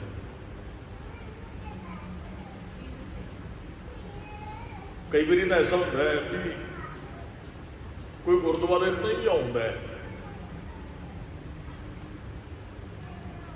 ਇੱਕ ਵਾਰੀ ਆ ਜਾਂਦਾ, ਉਹਨੇ ਕੀਰਤਨ ਸੁਣ ਲਿਆ, ਕਥਾ ਸੁਣ ਲਈ, ਉਹਨੂੰ ਚੰਗੀ ਲੱਗੀ ਜੀ, ਉਹਨੇ ਸੁਣਨਾ ਸ਼ੁਰੂ ਕਰ ਦਿੱਤਾ। ਮੈਨੂੰ ਕਈ ਵਾਰੀ ਬਹੁਤ ਸਰੀਰ ਫੋਨ ਕਰਦੇ, ਉਹ ਸੁਣਦੇ ਕਥਾ ਕਿਸੇ ਦੀ, ਜੇ ਉਹ ਫਿਰ ਪੁੱਛਦੇ ਨੇ ਜਾਂ ਅਰਥ ਨਾਲ ਸਮਝ ਲੱਗਣ ਜਾਂ ਕੁਝ ਵੀ ਹੈ, ਉਹ ਫਿਰ ਪੁੱਛਦੇ ਵੀ ਹੈ ਵੀ ਆ ਐ ਜੀ ਹੈ, ਇਹਦਾ ਮਤਲਬ ਹੈ ਵੀ ਉਹਨਾਂ ਨੇ ਸੁਣਨਾ ਸ਼ੁਰੂ ਕਰ ਦਿੱਤਾ ਹੈ। ਆਏ ਕੀਰਤਨ ਚੰਗਾ ਲੱਗਾ, ਪਹਿਲੀ ਵਾਰੀ ਮਨੁੱਖ ਆਏ, ਉਹਨੇ ਸੁਣਨਾ ਸ਼ੁਰੂ ਕਰ ਦਿੱਤਾ, ਹੁਣ YouTube ਤੋਂ ਕੱਢ ਲੈਂਦਾ ਜਾਂ ਘਰੇ ਉਹ ਕੈਸਟ ਲਾ ਲੈਂਦੇ, ਉਹ TV ਤੇ ਕੀਰਤਨ ਸੁਣਦਾ ਚੰਗਾ ਲੱਗਦਾ। ਕਹਿੰਦੇ ਉਹ ਮੰਦਾ ਮਨੁੱਖ ਸਿਫਤ ਸਲਾਹ ਕਰਨ ਲੱਗ ਪੈਂਦਾ ਜਦੋਂ ਸੁਣਨ ਦਾ ਸ਼ੌਂਕ ਉਹਦੇ ਅੰਦਰ ਪੈਦਾ ਹੋ ਜਾਂਦਾ। ਸੁਣਿਆ ਮੁਖ ਸਲਾਹਨ, ਸੁਣ ਕੇ ਮੁਖੋਂ ਤੋਂ ਸਿਫਤ ਸਲਾਹ ਕਰਨ ਲੱਗ ਪੈਂਦਾ। ਮੰਦ ਜਿਹੜਾ ਕਿਸੇ ਸਮੇਂ ਮੰਦ ਵੀ ਬੋਲਦਾ ਹੈਗਾ ਜਾਂ ਮੰਦਾ ਮਨੁੱਖ ਸੀ, ਚੰਗਾ ਨਹੀਂ। ਅਸੀਂ ਗੁਰੂ ਘਰ ਆਏ, ਸਾਡੇ 'ਚ ਤਬਦੀਲੀ ਆਈ, ਅਸੀਂ ਉਹੋ ਜਿਹੇ ਨਹੀਂ ਰਹੇ ਜਿਹੋ ਜਿਹੇ ਪਹਿਲੇ ਦਿਨ ਸਾਂ। ਅਸੀਂ ਸੁਣਿਆ ਇੱਥੇ ਬੈਠ ਕੇ, ਸਾਡੇ ਵਿਚਾਰ ਬਦਲੇ ਨੇ। ਆਪ ਜੀ ਨੇ ਜਦੋਂ ਸ਼ੁਰੂ ਕੀਤਾ ਸੀ ਤੁਹਾਡੇ 'ਚ ਬੜਾ ਫਰਕ ਚੇਂਜ ਹੈ। ਇਹ ਨਹੀਂ ਹੈਗਾ ਵੀ ਆਪ ਜੀ ਬਦਲੇ ਨਹੀਂ ਹੋ, ਉਹ ਵੱਖਰੀ ਗੱਲ। ਆਪ ਜੀ ਨੂੰ ਪਤਾ ਲੱਗਾ ਕਿ ਨਹੀਂ ਲੱਗਾ, ਤੁਸੀਂ ਸੁਣਿਆ ਤੇ ਬਦਲੇ ਜ਼ਰੂਰ ਹੋ। ਉਹ ਮੰਦਾ ਮਨੁੱਖ ਵੀ ਸਿਫਤ ਸਲਾਹ ਕਰਨ ਲੱਗ ਪੈਂਦਾ ਜਦੋਂ ਸੁਣਨਾ ਸ਼ੁਰੂ ਕਰ ਦਿੰਦਾ। ਅਗਲੇ ਬਚਨ ਨੇ ਸੁਣਿਆ ਜੋਗ ਜੁਗਤ ਤਨ ਭੇਦ। ਜਿਹੜਾ ਸੁਣਦਾ ਹੈ ਨਾ, ਉਹ ਜੋਗ ਦੀ ਜੁਗਤ ਜਾਣ ਲੈਂਦਾ ਹੈ ਵੀ ਜੋਗੀ ਕਿਵੇਂ ਬਣਨਾ ਹੈ। ਜੋਗੀ ਗੇਰੂ ਰੰਗ ਦੇ ਕੱਪੜੇ ਪਾਇਆ ਨਹੀਂ ਬਣਨਾ। ਮਹਾਰਾਜ ਨੇ ਪਹਿਲਾਂ ਵੀ ਬਚਨ ਸਾਂਝੇ ਕਰ ਦਿੱਤੇ ਹੈ। ਕੰਨ ਪੜਵਾਇਆ ਤੇ ਜੋਗੀ ਨਹੀਂ ਕੋਈ ਬਣਦਾ। ਜੋਗ ਕਮਾਉਣਾ ਪੈਂਦਾ ਹੈ। ਗੱਲੀ ਜੋਗ ਨਾਲ ਦਾਸ ਨੇ ਪਹਿਲੇ ਬੇਨਤੀ ਕੀਤੀ ਹੈ। ਜੋਗ ਦਾ ਅਰਥ ਹੈ ਵੀ ਮੈਂ ਉਹ ਅਵਸਥਾ ਜੁਗਤ ਨਾਲ ਪ੍ਰਾਪਤ ਕਰ ਸਕਦਾ। ਕੱਪੜੇ ਪਾ ਕੇ ਨਹੀਂ, ਕੰਨ ਪੜਵਾ ਕੇ ਨਹੀਂ, ਖੱਬੜੀ ਧਾਰਨ ਕੀਤਿਆ ਨਹੀਂ, ਹੱਥ 'ਚ ਡੰਡਾ ਫੜਿਆ ਨਹੀਂ, ਉਹ ਲੋਟਾ ਫੜਿਆ ਨਹੀਂ, ਉਹ ਜੋਗੀ ਬਣ ਸਕਦਾ। ਮਹਾਰਾਜ ਨੇ ਬਚਨ ਕਹਿਣਾ ਨਾਨਕ ਸਤਿਗੁਰ ਭੇਟਿਆ ਪੂਰੀ ਹੋਵੇ ਜੁਗਤ ਅਸੰਦਿਆ ਖੈਲੰਦਿਆ ਪਹਿਨੰਦਿਆ ਖਵੰਦਿਆ ਵਿੱਚ ਹੋਵੇ ਮੁਕਤ। ਇਹੀ ਤੇ ਜੁਗਤ ਸਿੱਖਣੀ ਹੈ ਗੁਰੂ ਸਾਹਿਬ ਤੋਂ। ਜੋਗ ਦੀ ਜੁਗਤ ਸਿੱਖ ਲੈਂਦਾ। ਤਨ ਭੇਦ, ਤਨ ਦਾ ਭੇਦ ਜਾਣ ਲੈਂਦਾ। ਅੱਖਾਂ, ਕੰਨ, ਨੱਕ, ਮੂੰਹ, ਇਹ ਇੰਦਰੀਆਂ ਦਾ ਗਿਆਨ ਉਹਨੂੰ ਹੋ ਜਾਂਦਾ ਸੁਣਨ ਦੇ ਨਾਲ। ਫਿਰ ਕਾਬੂ ਕਰ ਲੈਂਦੇ ਇਹਨਾਂ ਨੂੰ। ਮਾਰੇ ਲੁੱਟੇ ਨੀਤ ਨੀਤ ਕਿਸ ਆਗੇ ਕਰੀ ਪੁਕਾਰ ਦੇਣਾ, ਸ਼੍ਰੀ ਰਾਮ ਨਾਮਾ ਉਚਰ ਮਣਾ। ਪੁਕਾਰ ਮਾਰਦੇ ਕੁੱਟਦੇ ਕਿਹਦੇ ਅੱਗੇ ਪੁਕਾਰ ਕਰਾਂ। ਅੱਗੋਂ ਬਚਨ ਹੋਏ ਸ਼੍ਰੀ ਰਾਮ ਨਾਮਾ ਉਚਰ ਮਣਾ। ਰਾਮ ਦੇ ਨਾਮ ਦਾ ਉਚਾਰਨ ਕਰ ਜਿਹਨਾਂ ਵੈਰੀਆਂ ਨੂੰ ਜਿੱਤਣਾ ਚਾਹੁੰਦਾ। ਤਨ ਦਾ ਭੇਦ ਮਨੁੱਖ ਸਭ ਕੋ ਬਿੰਦ ਹੈ, ਸਭ ਕੋ ਬਿੰਦ ਹੈ ਗੋਬਿੰਦ ਬਿੰਦ ਨਹੀਂ ਕੋਈ। ਇਹ ਤਨ ਦਾ ਭੇਦ ਮਨੁੱਖ ਜਾਣ ਲੈਂਦਾ। ਵੈਸੇ ਜਿੰਨਾ ਚਿਰ ਮਨੁੱਖ ਆਪਣੇ ਬਾਰੇ ਨਹੀਂ ਜਾਣੇਗਾ ਉਹਨਾਂ ਚਿਰ ਕਿਸੇ ਬਾਰੇ ਨਹੀਂ ਜਾਣ ਸਕੇਗਾ। ਪਹਿਲਾਂ ਆਪਣੇ ਬਾਰੇ ਜਾਣਨ ਦੀ ਲੋੜ। ਮੈਂ ਕੀ ਹੈ, ਫਿਰ ਤੂੰ ਕੀ, ਤੇ ਬਾਅਦ ਵਿੱਚ ਵਰਤਣਾ ਨਾ। ਡਾਕਟਰ ਹੈ, ਉਹ ਜਦੋਂ ਪ੍ਰੈਕਟੀਕਲ ਕਰਦਾ ਹੈ ਨਾ, ਤੇ ਉਹ ਕਹਿੰਦੇ ਵੀ ਮਨੁੱਖ ਦਾ ਪ੍ਰੈਕਟੀਕਲ ਇੱਕ ਡੱਡੂ ਤੋਂ ਕੀਤਾ ਜਾਂਦਾ ਹੈ। ਉਹ ਤਨ ਦਾ ਭੇਦ ਜਾਣਨ ਵਾਸਤੇ ਕਰਦੇ ਵੀ ਤਨ ਸਰੀਰ 'ਚ ਕੀ ਹੈ, ਬੋਡੀ ਦੇ ਕਿਸ ਪਾਰਟ ਨੂੰ ਅਸੀਂ ਕਿਵੇਂ ਚੇਂਜ ਕਰ ਸਕਦੇ ਹਾਂ। ਉਹ ਪਹਿਲਾਂ ਥਿਊਰੀ ਸਿਖਾਉਂਦੇ ਨੇ, ਫਿਰ ਉਹਦਾ ਪ੍ਰੈਕਟੀਕਲ ਕਰਾਉਂਦੇ ਆ। ਉਹ ਤਨ ਦੇ ਸਰੀਰ ਦੇ ਭੇਦ ਨੂੰ ਡਾਕਟਰ ਅੰਦਰੋਂ ਜਾਣਦਾ। ਹੁਣ ਸਾਰੀ ਬੋਡੀ ਦਾ ਤੁਹਾਨੂੰ ਇੱਕ ਡਾਕਟਰ ਨਹੀਂ ਜੇ ਮਿਲੇਗਾ, ਕਿਉਂਕਿ ਤਨ ਦੇ ਭੇਦ ਬੜੇ ਗੁੱਝੇ ਹੈ। ਰੱਬ ਨੇ ਜੋ ਬਣਾਇਆ ਨਾ, ਡਾਕਟਰ ਸਾਰੇ ਵਿਸ਼ਵ ਦੇ ਡਾਕਟਰ ਇਕੱਠੇ ਹੋ ਜਾਣ, ਇੱਕ ਸਰੀਰ ਨਹੀਂ ਜੇ ਬਣਾ ਸਕਦੇ ਜਿਹੋ ਜਿਹਾ ਰੱਬ ਨੇ ਬਣਾਇਆ। ਸਰੀਰ ਬਣਾ ਲੈਣ ਹੋ ਸਕਦਾ, ਨਾੜੀਆਂ ਖਿੱਚ ਦੇਣ। ਰੀੜ੍ਹ ਦੀ ਹੱਡੀ 'ਚ ਕਹਿੰਦੇ ਇੰਨੀਆਂ ਬਰੀਕ ਨਸਾਂ ਜਿਹੜੀਆਂ ਨੇ, ਉਹ ਕਿਸੇ ਡਾਕਟਰ ਦੇ ਵੱਸ ਦੀ ਗੱਲ ਨਹੀਂ ਹੈ ਵੀ ਉੱਧਰ ਉੱਧਰ ਕੱਢ ਕੇ ਸਾਰੇ ਸਰੀਰ ਨੂੰ ਖੂਨ ਦੇਣਾ ਜਾਂ ਸਰਕਲ ਚਲਾਉਣਾ। ਇਹ ਕਿਸੇ ਪ੍ਰਸ਼ਾਦੇ ਤੋਂ ਖੂਨ ਬਣਾ ਦੇਣਾ, ਜਿਹੜੀ ਸਿਸਟਮ ਰੱਬ ਨੇ ਲਾਇਆ ਅੰਦਰ, ਜਿਹੜੀ ਉਹ ਮਸ਼ੀਨ, ਉਹ ਸਾਰਾ ਕੁਝ ਹਜੇ ਤੱਕ ਇਹੋ ਨਹੀਂ ਹੋਇਆ ਵੀ ਕਿਸੇ ਦੀ ਉਹ ਜਿਹੜੀ ਚੀਜ਼ ਖਰਾਬ ਹੋ ਗਈ ਹੋਵੇ। ਜਿਹਦੇ ਕਈਆਂ ਦੇ ਖੂਨ ਨਹੀਂ ਬਣਦਾ, ਉਹ ਮਸ਼ੀਨ ਹੀ ਖਰਾਬ ਹੁੰਦੀ। ਉਹ ਪ੍ਰਸ਼ਾਦਾ ਖਾਂਦੇ ਹੈ, ਉਹ ਵੇਸਟ ਚਲਾ ਜਾਂਦਾ, ਖੂਨ ਨਹੀਂ ਬਣਦਾ, ਫਿਰ ਖੂਨ ਚੜਾਉਣਾ ਪੈਂਦਾ ਉਹਨਾਂ ਨੂੰ। ਕਈ ਵਿਚਾਰੇ ਇਹੋ ਜਿਹੇ ਬੱਚੇ, ਉਹ ਵੀ ਗੁਰੂ ਕਿਰਪਾ ਕਰੇ ਤੇ ਉਹ ਵੱਡੇ ਵੱਡੇ ਰੋਗ ਵੀ ਗੁਰੂ ਕੱਟ ਦਿੰਦਾ। ਗੁਰੂ ਸਾਹਿਬ ਜੀ ਕਿਤੇ ਬਖਸ਼ਿਸ਼ ਕਰਨ ਦਾ। ਉਹ ਤਨ ਦਾ ਭੇਦ ਵੀ ਜਾਣ ਲੈਂਦਾ। ਮਹਾਰਾਜ ਨੇ ਤਨ ਬਾਰੇ ਬਹੁਤ ਕੁਝ ਲਿਖਿਆ ਗੁਰੂ ਗ੍ਰੰਥ ਸਾਹਿਬ ਦੇ ਅੰਦਰ। ਉਹਨੇ ਵਾਹਿਗੁਰੂ ਨੇ ਤਨ ਜਿਹਨੇ ਬਣਾਇਆ ਜਾਣਦਾ ਤੇ ਉਹ ਹੀ ਹੈ ਨਾ ਇਹਦੇ ਬਾਰੇ ਪੂਰਨ ਤੌਰ ਤੇ। ਡਾਕਟਰਾਂ ਕੋਲ ਗਿਆਨ ਹੈ ਤਨ ਦਾ, ਪਰ ਬਹੁਤਾ ਨਹੀਂ ਹੈ। ਉਹਨਾਂ ਨੇ ਬਾਹਰੋਂ ਸਿੱਖਿਆ, ਪਰ ਜਿਹਨੇ ਬਣਾਇਆ ਉਹਨੂੰ ਤੇ ਗਿਆਨ ਹੈ ਨਾ ਕਿੱਥੇ ਕੀ ਫਿੱਟ ਕੀਤਾ ਹੈ, ਉਹਨੂੰ ਕਿਵੇਂ ਇਹਨੂੰ ਮੈਂ ਤਿਆਰ ਕੀਤਾ। ਉਹ ਰੱਬ ਹੀ ਕਰਦਾ। ਮਾਤ ਗਰਭ ਮੈਂ ਆਪਣ ਸਿਮਰਨ ਦੇ ਤੈ ਤੁਮ ਰੱਖਣਾ ਰੇ। ਮਹਾਰਾਜ ਕਹਿੰਦੇ ਸੁਣ ਦੇ ਨਾਲ ਜੋਗ ਦੀ ਜੁਗਤ ਆ ਜਾਂਦੀ ਤੇ ਤਨ ਦਾ ਭੇਦ ਮਨੁੱਖ ਜਾਣ ਲੈਂਦੇ। ਸੁਣਿਆ ਸਾਸਤ ਸਿਮਰਤ ਵੇਦ। ਮਹਾਰਾਜ ਕਹਿੰਦੇ ਸੁਣ ਦੇ ਨਾਲ ਸ਼ਾਸਤਰਾਂ, ਸਿਮਰਤੀਆਂ ਤੇ ਵੇਦਾਂ ਦਾ ਗਿਆਨ। ਇੱਕ ਤਾਂ ਹੁੰਦਾ ਵੀ ਅਸੀਂ ਸਾਡੇ ਕੋਲ ਉਹ ਅਵਸਥਾ ਨਹੀਂ ਹੈ ਜਿਸ ਅਵਸਥਾ 'ਚ ਅਰਥ ਕਰਨੇ ਚਾਹੀਦੇ ਗੁਰੂ ਗ੍ਰੰਥ ਸਾਹਿਬ ਦੇ। पर किते सिमरन मनुख शुरू करते तो वो सिमरन की अवस्था बना दिंदा है रब। फिर वो चंगी तरह तत्त सार नूं वेदां धार्मिक ग्रंथां दी जान लैंदा है। कई बार ना मनुख दुनियावी विद्या बहुत साल ला के प्राप्त करता है, पर उन्ने साल ला के किते वो रब बारे ज्ञान प्राप्त करे तो उन्हें दुनियावी ज्ञान लैण की लोड़ नहीं पैंदी किसी तो। मैं वेख रहे जिहड़े 5 क्लासां भी नहीं पढ़े तो वो अज इंग्लिश च कथा कर रहे हैं, उन्होंने को रबी ज्ञान आया तो दुनियावी ज्ञान ऑटोमैटिक उन्होंने कोल। इत्थे भी महाराज यही गल करते जी किसी को नाम सुनने की ताकत है ना, वो असली शास्त्रां सिमरतियां ते वेदां दे सत्त सार नूं जान लैंदा है, क्योंकि उस अवस्था च वो पहुँच जाता सिमरन करके जिथे ये ग्रंथ उचारण किए गए सिमरत वेद जां पुराण। अगले फिर बचन आ गए नानक भगता सदा विगास, भगतां दे अंदर सदा ही खेड़ा रहिंदा है। सुनिया दुख पाप का नाश, रब का नाम सुनिया दुखा पापों का नाश हो जाता। 4 मेरी महाराज ने शब्द वरते है, सुन बंदिया तेरे पापों दुखा कलीछा के नाश हो जाएंगे। अगला बंद सुनिया सत संतोख ज्ञान।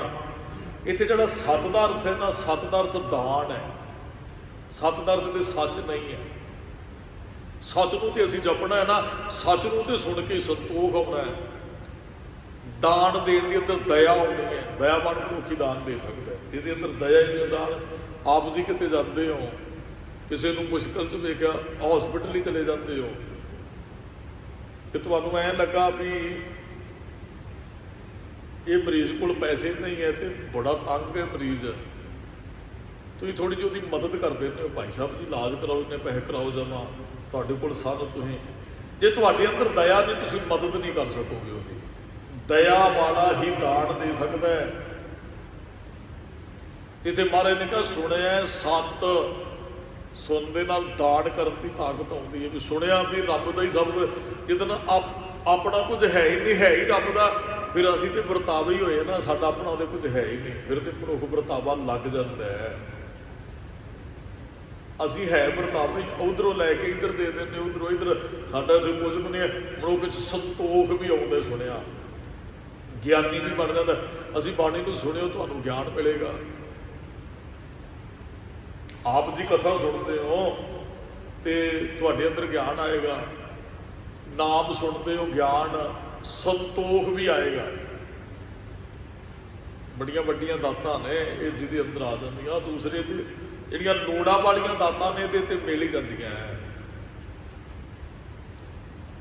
कुछ असीं गुरु साहिब को भी मंगियां, कुछ सानूं गाहे बगाए भी मिलियां, जिहड़ी चीज़ की सानूं लोड़ सी कि रिश्तेदार तो मंग ली उधरों भी मिल जाती। ਉਹਦੇ सत संतोख ते ज्ञान नहीं जे कितों मिलना, ये गुरु तो ही मिलना है, ये रब तो ही, रब ने बख्शिश वरताउणी है। जे सुना तो महाराज कहते हैं वो वचन आपां अगे कई बार साझा किया, अगली साहिब सेवीए अगली पाईए मान, अगली पढ़ के बुझिए अगली कीचे दान। अगली पढ़ के बुझिए, पढ़ के समझ आ जाती, सुन के समझ आ जाती है, मनुख संतोखी बन जाता है। मनुख ज्ञानी तुम सुनना शुरू कर दो पाठ, तुहाडे कोल ज्ञान ऑटोमैटिक आएगा, क्योंकि सुनते हो। सुने 860 का इस नान, जे सुनोगे ना नाम नूं ते 68 तीर्थां का इशनान हुंदा है।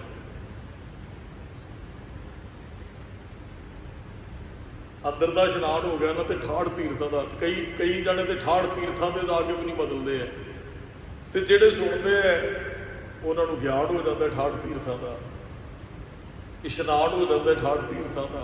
महाराज तो कहते 860 तीर्थ जय साध पग धरै, कहते तीर्थ भी उत्थे ही बने ने जिथे साधा ने अपने पैर धरे है, पग पैर को कहते, चरण को कहते।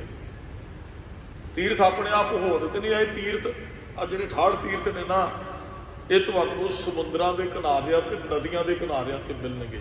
किसी ने बैठ के उत्थे बंदगी की, पानी की तो लोड़ हुंदी है, तो बंदगी करने वाली जगह तो फिर पिंड बने गए, स्थान बन के भाई फलाने महापुरख ने इतने बंदगी की, फलाने साधु ने, वो फिर तीर्थ बन गया, लोगों ने उसकी यात्रा फिर आरंभ की। एक वाइब्रेशन है बंदगी करने वाले के अंदरों निकलती, वो सानू सुकून देती है।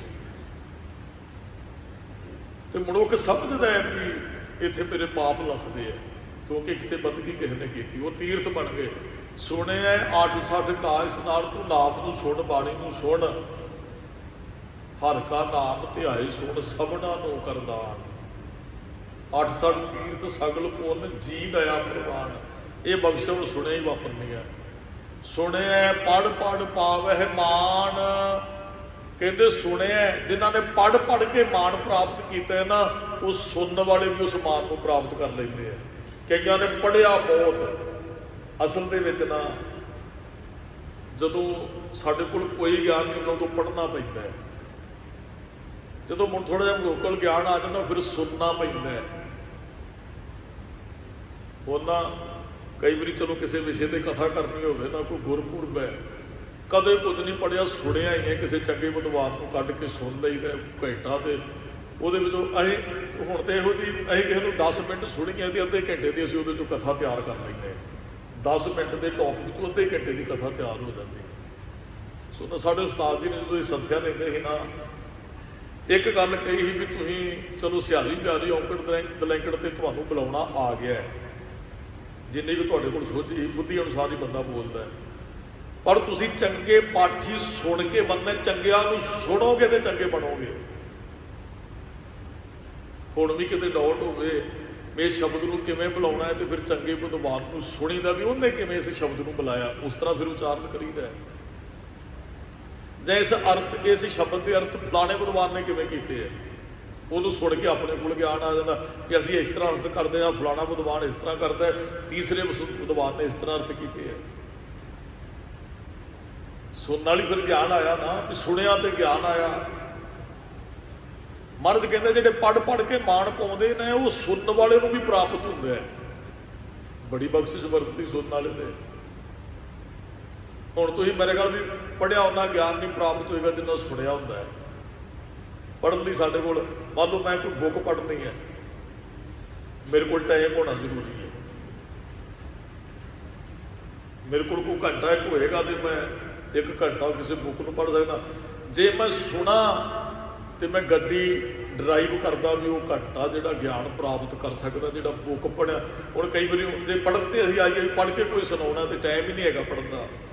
ਜੇ ਸੁਣ ਕੇ ਕੋਈ ਸੁਣਾਉਣਾ ਜਿੱਥੇ ਮਰਜ਼ੀ ਕੰਮ ਧੰਦੇ ਕਰਦਿਆਂ ਤੁਰਦਿਆਂ ਫਿਰਦਿਆਂ ਇੱਧਰ ਆਉਂਦਿਆਂ ਗੱਡੀ 'ਚ ਕਿਸੇ ਨੂੰ ਸੁਣ ਲਈਦਾ ਵੀ ਜੋ ਕੁਝ ਬੋਲਣਾ ਹੈ ਸੁਣੀਏ ਵਿਦਵਾਨ ਨੇ ਕਿਵੇਂ ਬੋਲਿਆ, ਇਹ ਸ਼ਬਦ ਦੇ ਅਰਥ ਕਿਵੇਂ ਕੀਤੇ ਹੈ, ਸੁਣ ਕੇ ਗਿਆਨ ਆਉਂਦਾ। ਜਿਨ੍ਹਾਂ ਨੇ ਪੜ੍ਹ ਪੜ੍ਹ ਕੇ ਮਾਣ ਬੜਿਆਂ ਨੇ ਪ੍ਰਾਪਤ ਕੀਤਾ ਹੈ, ਔਰ ਸੁਣਨ ਵਾਲੇ ਨੂੰ ਵੀ ਉਹ ਮਾਣ ਪ੍ਰਾਪਤ ਹੁੰਦਾ। ਸੁਣਿਆ ਲਾਗੇ ਸਹਿਜ ਧਿਆਨ, ਸੁਣਦੇ ਨਾਲ ਆਤਮਿਕ ਡੋਲਤਾ ਪ੍ਰਾਪਤ ਹੁੰਦੀ ਹੈ, ਸਹਿਜ 'ਚ ਧਿਆਨ ਲੱਗਦਾ ਹੈ। ਗੁਰਮੁਖ ਜਿਹੜਾ ਬੰਦਾ ਨਾ ਗਿਆਨੀ ਬਣ ਜਾਂਦਾ ਨਾ ਗਿਆਨੀ, ਉਹਦੇ ਜੀਵਨ 'ਚ ਸਹਿਜ ਆ ਜਾਂਦਾ। ਹਰੇਕ ਕੰਮ 'ਚ ਬੋਲਣ 'ਚ ਬੜੇ ਧੀਰਜ ਨਾਲ ਬੋਲੇਗਾ, ਤੁਰੇਗਾ ਬੜੇ ਧੀਰਜ ਨਾਲ, ਕੋਈ ਵੀ ਕੰਮ ਕਰੇਗਾ ਬੜੇ ਧੀਰਜ ਨਾਲ। ਗੱਡੀ ਦੀ ਜਿਹੜੀ ਉਹ ਅੱਗੇ 100 ਤੇ ਚਲਾਉਂਦਾ ਸੀ ਨਾ, ਜਿੱਦਣ ਗਿਆਨ ਹੋ ਗਿਆ ਉਹ ਗੱਡੀ ਤੇਜ਼ ਨਹੀਂ ਚੱਲੇਗੀ। ਕੁਦਰਤੀ ਤੌਰ ਤੇ ਉਹਦੇ ਅੰਦਰ ਸਹਿਜ ਇੰਨਾ ਕੁ ਆ ਜਾਂਦਾ ਹੈ, ਉਹ ਫਿਰ ਉਹ ਹਰੇਕ ਕੰਮ ਨੂੰ ਬੜੇ ਸਹਿਜ ਅਵਸਥਾ ਦੇ ਵਿੱਚ ਕਰਦਾ ਹੈ। ਉਹ ਫਿਰ ਕੋਈ ਕਾਰਜ ਕਰਨ ਲੱਗਾ ਉਹ 10 ਵਾਰੀ ਸੋਚਦਾ ਹੈ, ਇਹਨੂੰ ਤੇ ਸਹਿਜ ਉਹ ਆਤਮਿਕ ਆਨੰਦ ਮਾਣਦਾ ਹੈ, ਉਹ ਆਪਣੇ ਗਿਆਨ ਦੀ ਫਿਰ ਵਰਤੋਂ ਕਰਨੀ ਸ਼ੁਰੂ ਕਰ ਦਿੰਦਾ ਹੈ। ਕੁਦਰਤੀ ਗਿਆਨੀ ਬੰਦਿਆਂ 'ਚ ਬੜਾ ਸਹਿਜ ਹੁੰਦਾ ਹੈ, ਉਹਨਾਂ ਦੇ ਹਰੇਕ ਪੱਖ ਤੋਂ ਤੁਹਾਨੂੰ ਉਹਨਾਂ 'ਚ ਸਹਿਜ ਨਜ਼ਰ ਆਏਗਾ। ਉਹ ਜਲਦੀ ਗੁੱਸੇ ਨਹੀਂ ਹੋਣਗੇ, ਉਹ ਬਹੁਤਾ ਬੋਲਣਗੇ ਨਹੀਂ, ਉਹ ਬਹੁਤਾ ਭੱਜਣ ਦੌੜਨਗੇ ਨਹੀਂ। ਇਹ ਸਾਰਾ ਕੁਝ ਉਹਨਾਂ ਨੂੰ ਗਿਆਨ ਜਦੋਂ ਪ੍ਰਾਪਤ ਹੋ ਜਾਂਦਾ ਸਹਿਜ ਵੀ ਨਾਲ ਦੀ ਨਾਲ ਆ ਜਾਂਦਾ। ਸੁਣਿਆ ਲੱਗ ਸਹਿਜ ਧਿਆਨ, ਸੁਣਦੇ ਨਾਲ ਫਿਰ ਸਹਿਜ 'ਚ ਧਿਆਨ ਲੱਗ ਜਾਂਦਾ। ਨਾਨਕ ਭਗਤਾਂ ਸਦਾ ਵਿਗਾਸ, ਸੁਣਿਆ ਦੁੱਖ ਪਾਪ ਕਾ ਨਾਸ। ਭਗਤਾਂ ਦੇ ਹਿਰਦੇ 'ਚ ਸਦਾ ਖੇੜਾ ਪ੍ਰਸੰਨਤਾ ਰਹਿੰਦੀ ਹੈ ਤੇ ਸੁਣਦੇ ਨਾਲ ਦੁੱਖਾਂ ਪਾਪਾਂ ਦਾ ਨਾਸ ਹੋ ਜਾਂਦਾ। ਸੁਣਿਆ ਸਦਾ ਗੁਣਾ ਕੇ ਗਾ, ਸਰ ਕਹਿੰਦੇ ਨੇ ਸਰੋਵਰ ਨੂੰ, ਗੁਣਾ ਦਾ ਭਰਿਆ ਸਰੋਵਰ ਹੈ ਗੁਰੂ ਗ੍ਰੰਥ ਸਾਹਿਬ ਮਹਾਰਾਜ। ਰਤਨਾ ਰਤਨ ਪਦਾਰਥ ਬਹੁਤ ਸਾਗਰ, ਇੱਥੇ ਸਰ ਕਿਹਾ ਉੱਥੇ ਸਾਗਰ ਕਹਿੰਦਾ। ਸਾਗਰ ਭਰਿਆ ਰਾਮ, ਬਾਣੀ ਗੁਰਬਾਣੀ ਲਾਗੇ 3 ਹੱਥ ਚੜਿਆ ਰਾਮ। ਆਪਾਂ ਨੂੰ ਕੋਈ ਕੰਮ ਕਰਦੇ ਨੇ ਕਿ ਸ਼ਬਦ ਵਰਤਦੇ ਯਾਰ ਤੂੰ ਤੇ ਤਾਂ ਗਾਹ ਹੀ ਪਾ ਦਿੱਤਾ ਹੈ, ਭਾਵ ਕਿ ਇੰਨਾ ਕੁਝ ਕਰ ਗਿਆ ਨੇ। ਇੱਥੇ ਮਹਾਰਾਜ ਕਹਿੰਦੇ ਉਹ ਗੁਣਾਂ ਦੇ ਸਰੋਵਰ 'ਚੋਂ ਉਹ ਝੋਲੀਆਂ ਭਰ ਭਰ ਕੇ ਗੁਣ ਪ੍ਰਾਪਤ ਕਰਦਾ ਹੈ ਮਨੁੱਖ। ਬਾਣੀ ਪੜ੍ਹਨ ਦੀ ਫਾਰਮੈਲਿਟੀ ਨਹੀਂ ਹੋਣੀ ਚਾਹੀਦੀ, ਬਾਣੀ ਪੜ੍ਹਨ ਦੀ ਬੱਧਾ ਚੱਟੀ ਨਹੀਂ ਹੋਣੀ ਚਾਹੀਦੀ। ਤੁਸੀਂ 1 ਘੰਟਾ ਕਿਤੇ ਬਾਣੀ ਪੜ੍ਹਿਓ, ਤੁਹਾਨੂੰ ਪਤਾ ਨਹੀਂ ਕਿੰਨਾ ਕੁ ਖਜ਼ਾਨਾ ਮਿਲੇਗਾ ਜੇ ਅਸੀਂ ਪ੍ਰਾਪਤ ਕਰਨਾ ਚਾਹੁੰਦੇ ਹਾਂ। ਤੇ ਕਈਆਂ ਕੋਲ ਖਜ਼ਾਨੇ ਉਹਨਾਂ ਨੂੰ ਵਰਤਣਾ ਹੀ ਨਹੀਂ ਆਉਂਦਾ, ਉਹ ਪ੍ਰਾਪਤ ਕੁਝ ਨਹੀਂ, ਫਿਰ ਵੀ ਭਿਖਾਰੀ ਦੇ ਭਿਖਾਰੀ ਖਜ਼ਾਨੇ ਦੇ ਮਾਲਕ ਹੋਣ ਦੇ ਬਾਵਜੂਦ ਵੀ। ਇੱਥੇ ਮਹਾਰਾਜ ਕਹਿੰਦੇ ਭਾਈ ਉਹ ਗੁਣਾਂ ਨੂੰ ਧਾਰਨ ਕਰ ਲੈਂਦੇ ਜਿਹੜਾ ਸੁਣਨ ਦੀ ਇੱਛਾ ਰੱਖਦਾ। ਗੁਰੂ ਸਾਹਿਬ ਜੀ ਗੁਣਾਂ ਦਾ ਸਮੁੰਦਰ ਨੇ।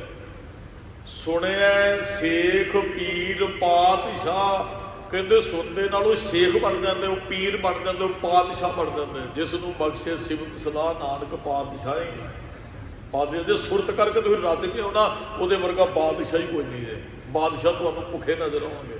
ਸਿਕੰਦਰ ਬਾਦਸ਼ਾਹ ਹੀ ਸਾਰੇ ਦੇਸ਼ਾਂ ਨੂੰ ਮਾਰਦਾ ਲੁੱਟਦਾ ਸੀ, ਔਰ ਰੱਜਿਆ ਨਹੀਂ ਨਾ। ਬਾਦਸ਼ਾਹ ਕਾਹਦਾ ਸੀ? ਭੁੱਖ ਤੇ ਹੈ ਹੀ ਵੀ ਇਹਨੂੰ ਵੀ ਜਿੱਤਣਾ, ਇਹਨੂੰ ਵੀ ਜਿੱਤਣਾ।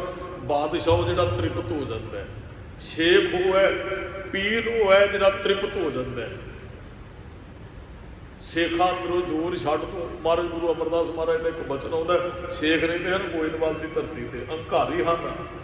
ਤੇ ਉਹ ਮਹਾਰਾਜ ਦੇ ਸਿੱਖ ਨਾ ਜਲ ਲੈਣ ਜਾਂਦੇ ਹਨ ਤੇ ਉਹ ਘੜੇ ਭੰਨ ਦਿੰਦੇ ਹਨ।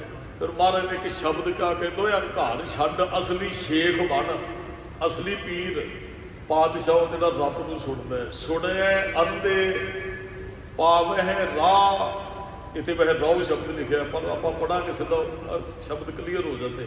ਪੜ੍ਹਨ 'ਚ ਰਾਹੋ ਹੀ ਪੜ੍ਹਦੇ ਹੈ, ਬੋਲਣ 'ਚ ਰਾਹ।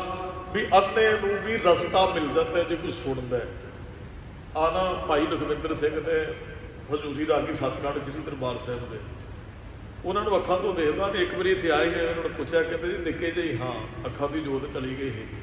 ਤੇ ਉਹ ਮੇਰੇ ਖਿਆਲ ਅੱਧਾ ਗੁਰੂ ਗ੍ਰੰਥ ਸਾਹਿਬ ਉਹਨਾਂ ਨੂੰ ਕੰਠ ਹੈ। ਅੱਖਾਂ ਜਿਨ੍ਹਾਂ ਦੀਆਂ ਹੈਗੀਆਂ ਉਹਨਾਂ ਨੂੰ ਕੰਠ ਨਹੀਂ, ਓਨੀ ਕੰਠ ਬਾਣੀ ਨੇ। ਜਿਨ੍ਹਾਂ ਦੀਆਂ ਅੱਖਾਂ ਨੇ ਉਹ ਪਰਚੀਆਂ ਰੱਖ ਮੋਬਾਈਲ ਖੋਲ ਬਾਣੀ ਪੜ੍ਹਦੇ। ਜਿਹਦੀਆਂ ਅੱਖਾਂ ਨਹੀਂ ਉਹਦਾ ਗੁਰੂ ਗ੍ਰੰਥ ਸਾਹਿਬ ਕੰਠ ਕਰੀ ਬੈਠਾ ਹੈ। ਅੰਧਾ ਹੁਣ ਕੌਣ ਹੈ? ਗੁਰੂ ਸਾਹਿਬ ਨੂੰ ਪੁੱਛਾਂ, ਮਹਾਰਾਜ ਨੇ ਅੱਖਾਂ ਵਾਲੇ ਨੂੰ ਕਹਿਣਾ ਆਹ ਅੰਨਾ ਜਿਹੜਾ ਮੋਬਾਈਲ ਖੋਲੀ ਬੈਠੇ, ਆਹ ਤੇ ਸੁਜਾਖ ਹੈ ਜਿਹਦੀਆਂ ਅੱਖਾਂ ਨਹੀਂ, ਉਹ ਤੇ ਬਿਨਾਂ ਮੋਬਾਈਲ ਤੋਂ ਉਹਦਾ ਗੁਰੂ ਗ੍ਰੰਥ ਸਾਹਿਬ ਕੰਠ ਕਰੀ ਬੈਠਾ। ਤੇ ਉਹ ਭਾਈ ਸਾਹਿਬ ਜੀ ਕਹਿੰਦੇ ਅਸੀਂ ਸੁਣ ਕੇ ਕੰਠ ਕਰਦੇ ਹਾਂ। ਪੜ੍ਹਨ ਵਾਲਿਆਂ ਨੇ ਉਨੀ ਬਾਣੀ ਕੰਠ ਨਹੀਂ ਕੀਤੀ ਜਿੰਨੀ ਸੁਣਨ ਵਾਲਿਆਂ ਨੇ ਕਰਨੀ ਹੈ। ਅੰਧੇ ਰਾਹ, ਅੰਧੇ ਨੂੰ ਵੀ ਉਹ ਰਾਹ ਤੇ ਪਾ ਦਿੱਤਾ। ਸੁਣਿਆ ਗਿਆਨ ਹੋ ਗਿਆ, ਆਪੇ ਗਿਆਨ ਆ ਗਿਆ ਤੇ ਆਪੇ ਰਾਹ ਦੇ ਭੁੱਲੇ ਮਾਰਗ ਜਿਹਨੇ ਬਤਾਇਆ। ਮਾਰਗ ਦਾ ਅਰਥ ਵੀ ਰਾਹ ਹੀ ਹੈ। ਭੁੱਲੇ ਮਾਰਗ ਜਿਹਨੇ ਬਤਾਇਆ ਐਸਾ ਗੁਰਵਟ ਭਾਗੀ ਪਾਇਆ। ਗੁਰੂ ਨੂੰ ਸੁਣਿਆ ਤੇ ਭੁੱਲੇ ਭਟਕੇ ਸੱਚ ਦੇ ਰਸਤੇ ਤੇ ਚੱਲ ਪਏ। ਅਸੀਂ ਰਾਹ ਮਿਲ ਗਿਆ, ਮੰਜ਼ਿਲ ਤੇ ਹੁਣ ਪਹੁੰਚਾਂਗੇ, ਚੱਲੇ ਆ। ਸੁਣਿਆ ਹਾਥ ਹੋਵੇ ਅਸਗਾ, ਇਹਦਾ ਅਰਥ ਸਮੁੰਦਰ ਨਾਲ ਸੰਸਾਰ ਬੜਾ ਡਰਾਉਣਾ ਹੈ। ਹੰਸ ਹੇਤ ਲੋਭ ਕੋਪ ਚਾਰੇ ਨਦੀਆਂ ਅੱਗ, ਪਵੇ ਦਜੈ ਨਾਨਕਾ ਤਰੀਏ ਚਰਨੇ ਲੱਗ। ਪਰ ਕਹਿੰਦੇ ਹੋਵੇ ਹਾਥ, ਹੱਥ ਹੋ ਜਾਏਗਾ। ਇਹ ਇਸ ਭਵ ਸਾਗਰ 'ਚ ਡੁੱਬੇਗਾ ਨਹੀਂ ਜੇ ਸ਼ਬਦ ਤੇ ਨਾਮ ਦਾ ਆਸਰਾ ਤੇਰੇ ਕੋਲ। ਜੇ ਬੇੜੀ 'ਚ ਬੈਠੇ ਆ ਫਿਰ ਨਹੀਂ ਡੁੱਬਾਂਗੇ, ਜਹਾਜ਼ 'ਚ ਬੈਠੇ ਨਹੀਂ ਡੁੱਬਾਂਗੇ। ਵੈਸੇ ਤੈਰਨ ਦਾ ਯਤਨ ਕਰਦੇ, ਤੈਰਨਾ ਆਉਂਦਾ ਨਹੀਂ, ਫਿਰ ਬੰਦਾ ਡੁੱਬ ਜਾਂਦਾ ਹੈ, ਰੁੜ ਜਾਂਦਾ ਹੈ ਵਿਕਾਰਾਂ ਦੀਆਂ ਲਹਿਰਾਂ 'ਚ। ਮਹਾਰਾਜ ਕਹਿੰਦੇ ਸੁਣੇਗਾ ਤੇ ਸੰਸਾਰ ਸਮੁੰਦਰ 'ਚ ਡੁੱਬੇਗਾ ਨਹੀਂ, ਇਹ ਤੇ ਹੱਥ ਹੋ ਜਾਏਗਾ, ਤੂੰ ਸਹਿਜੇ ਪਾਰ ਹੋਏਗਾ। ਨਾਨਕ ਭਗਤਾ ਸਦਾ ਵਿਗਾਸ ਸੁਣਿਆ ਦੁਖ ਪਾਪ ਕਾ ਨਾਸ। ਭਗਤਾਂ ਨੂੰ ਸਦਾ ਖੁਸ਼ੀ ਮਿਲਦੀ, ਖੇੜੇ 'ਚ ਰਹਿੰਦੇ ਆ ਤੇ ਨਾਮ ਸੁਣਿਆ, ਬਾਣੀ ਸੁਣਿਆ ਭਾਈ, ਦੁੱਖਾਂ ਪਾਪਾਂ ਦਾ ਨਾਸ਼ ਹੋ ਜਾਂਦੇ। 4 ਬੰਦਾਂ ਦੀ ਵਿਚਾਰ ਆਪਾਂ ਸੁਣਨ ਵਾਲੀ ਅੱਜ ਕੀਤੀ ਹੈ। ਕੱਲ੍ਹ ਨੂੰ